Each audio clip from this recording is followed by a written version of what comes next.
realistically, the amount of the time that we spend on transactional processes that ideally have a strategic impact, right? The money that we spend on rewards should have an impact on the organization.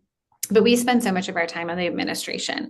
And so that decision velocity, not our time spent on it, but how quickly can our leadership get from this is what we're funding and this is how it's going to impact the organization. I think that decision velocity across key talent and people and culture decisions is one of the areas that we'll be able to track most effectively.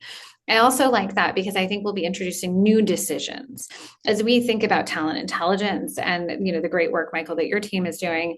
We can use AI to operate at a lower level than we might have in the past. Today, for example, succession planning is usually just the top because we can't know. It's really hard to know the true talent profile for someone if a human isn't spending a significant amount of time with them.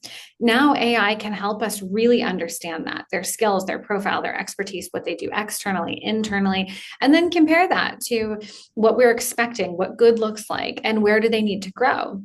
When we can do that in aggregate, we can move towards development planning, towards upskilling critical areas of the organization. And so that decision velocity, I think, is an early signal that we can begin to track, where we're moving from analysis or from questions into analysis and then into the decision. And I like that one because it allows us to track something before we get to the impact.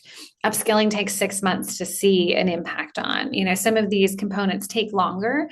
And so that's a key one that we can actually track and hold ourselves accountable for very real time.